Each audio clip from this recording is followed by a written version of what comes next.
Ladies and gentlemen, welcome to Chanel Jasmine, the best novel Chanel for romantic stories.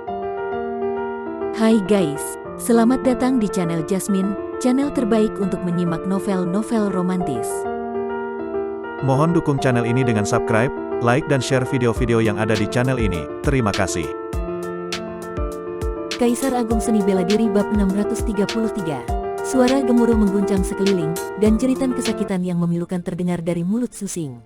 Tubuhnya bergetar, terbelah menjadi dua oleh cahaya kapak pembuka dunia, menyemburkan darah dalam jumlah besar, sementara tubuhnya yang hancur jatuh dari langit.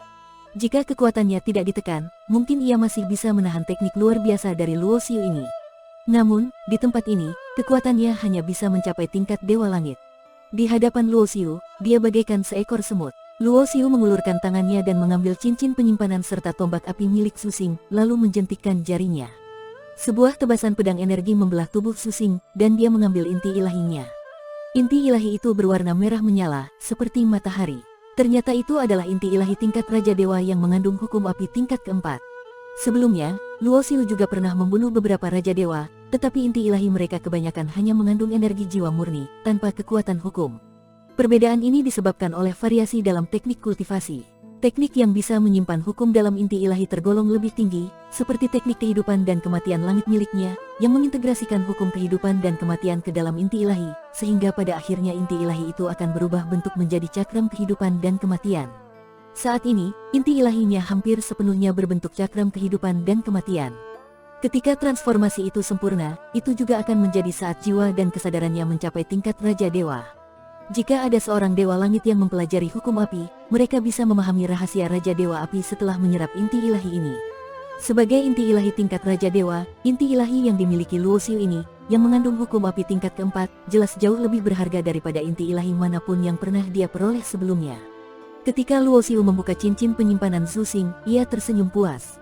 Sebagai Raja Dewa dari klan Zhu, salah satu dari 6 klan besar di dunia dewa, kekayaan Susing sangat luar biasa. Ada belasan botol pil tingkat 7, tumpukan berbagai material, serta kristal energi menengah yang menggunung.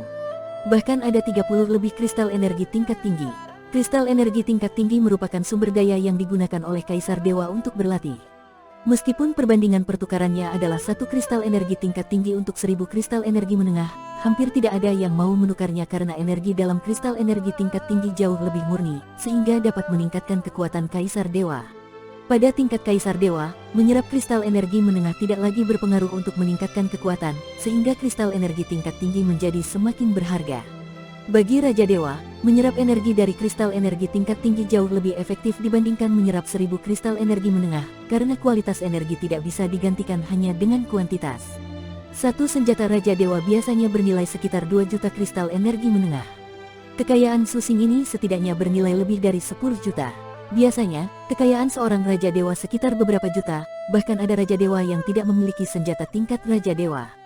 Hampir tidak ada Raja Dewa yang kekayaannya mencapai miliaran kristal energi menengah, karena tidak semua orang memiliki keberuntungan seperti Luo Xiu yang bisa memiliki tambang kristal energi sendiri. Sayangnya, burung elang angin yang merupakan manifestasi hukum angin itu berhasil kabur. Terlambat beberapa saat karena pertarungannya dengan Susing, burung elang besar yang semula dikejar oleh Luo Xiu sudah lenyap tanpa jejak. Waktu berlalu tanpa terasa, dan bukan hanya Luo Xiu, tetapi banyak orang lainnya juga mulai saling bertemu di dalam istana reinkarnasi, menyebabkan pertempuran besar dan kematian yang semakin banyak. 1 bulan telah berlalu, dan pintu besar istana kuningan sudah tertutup, membuat siapapun tidak bisa memasukinya, yang membuat para leluhur Kaisar Dewa di luar istana mengerutkan kening, namun mereka tidak bisa berbuat apa-apa. Meski begitu, pihak-pihak yang menunggu di luar merasa sedikit lega karena mayoritas batu jiwa hidup mereka yang ada di dalam istana masih utuh, yang berarti hanya sebagian kecil dari mereka yang gugur, sementara sebagian besar masih hidup. Selain esensi hukum 5 elemen dan hukum angin serta petir, beberapa orang di dalam istana reinkarnasi juga menemukan peluang besar lainnya. Ada yang menemukan bahan langka untuk menempa senjata, ada yang menemukan resep obat kuno yang telah lama hilang, dan ada pula yang memperoleh pecahan senjata dari para pendekar kuno. Selain itu, beberapa zona terlarang ditemukan, dengan penghalang kuat yang melindungi mereka. Siapapun yang mencoba mendekat akan dihancurkan menjadi abu tanpa bekas.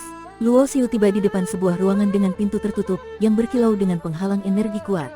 Baru saja, ia melihat beberapa orang mencoba memasuki ruangan itu, namun mereka langsung lenyap tanpa sisa. Namun, di tempat ini Luo Xiu merasakan getaran dari manik kehidupan dan kematian miliknya. Weng, dari tengah alisnya, sinar cahaya keluar, dan manik kehidupan dan kematian itu muncul seperti kunci. Penghalang cahaya langsung terbuka, dan pintu besar kuno pun terbuka. Ada panggilan dari dalam ruangan, membuat Luo Xiu melangkah masuk secara refleks. Begitu ia masuk, gelombang energi hukum yang kuat menyambutnya, dan ia terkejut mendapati bahwa seluruh ruangan dipenuhi dengan hukum-hukum alam, berkilauan dengan cahaya warna-warni. Ruangan ini sangat luas, dipenuhi dengan aura keabadian kuno, seolah-olah berada dalam kondisi alam semesta saat pertama kali terbentuk. Di sini, hukum-hukum itu berlapis-lapis, di lapisan terbawah terdapat hukum 5 elemen, emas, kayu, air, api, dan tanah. Di atas 5 elemen itu adalah hukum angin dan petir, yang sebenarnya juga merupakan hasil turunan dari 5 elemen, termasuk yin dan yang. Di atas yin dan yang, ada lapisan kekacauan. Di atas kekacauan, ada cakram yang terbentuk dari pertemuan kehidupan dan kematian, serta kata, kembali, yang terbentuk dari waktu dan ruang yang saling berpotongan. Huruf ini tampak sederhana, tetapi mengandung misteri tanpa batas dari waktu dan ruang. Berada di tempat ini seperti berada dalam lautan hukum, membuat Luo Xiu merasakan seluruh pori-porinya menerima pembasuhan dari esensi hukum. Selain itu, hukum di sini bukan hanya pada satu tingkatan tertentu. Ia bisa merasakan keajaiban hukum asal tingkat pertama, hukum asal tingkat keempat, bahkan hingga tingkat yang lebih tinggi. Di tempat ini, aku akhirnya bisa membuka titik energi ke-18 di lengan kiriku. Pupil mata Luo Xiu tiba-tiba menyusut, sementara di lengan kirinya muncul bintang-bintang hitam yang membentuk pola tertentu.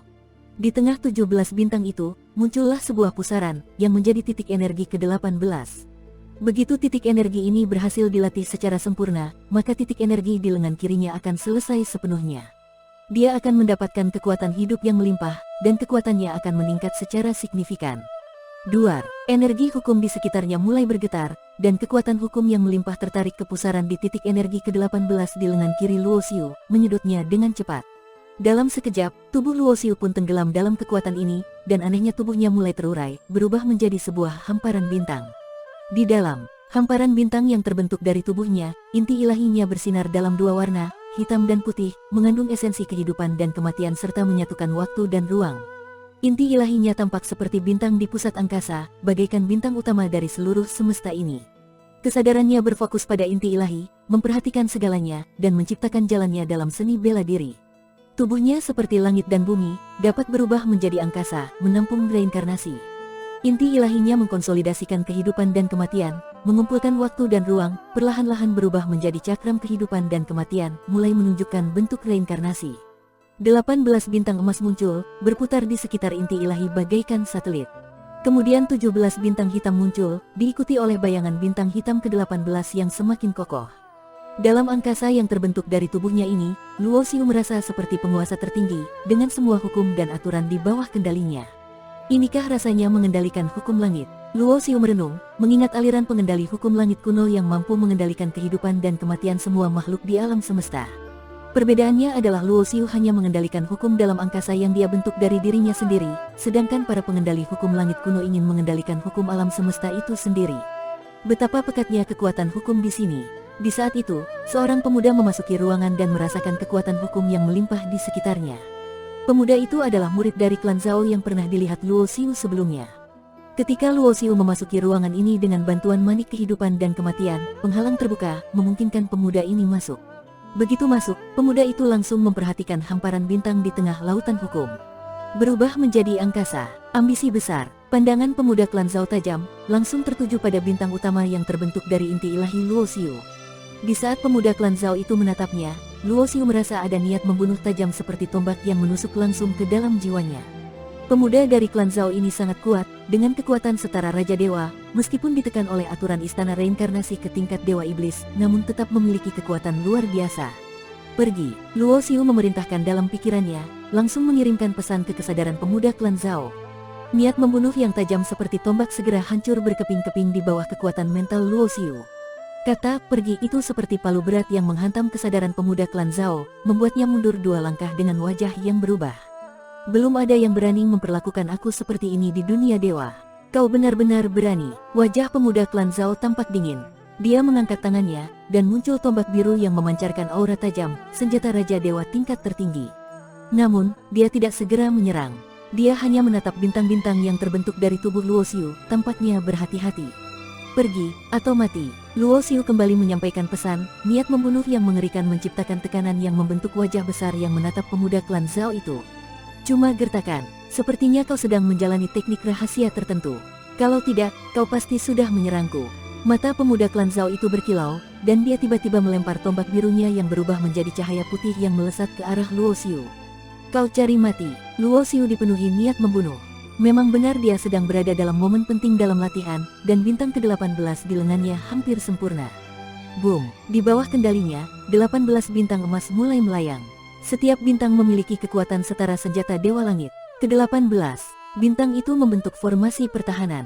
Dengan suara keras, hamparan bintang yang terbentuk dari tubuh Luo Xiu bergetar. Serangan tombak dari pemuda klan Zhao itu berhasil ditahan oleh gabungan kekuatan 18 bintang emas. Bersambung.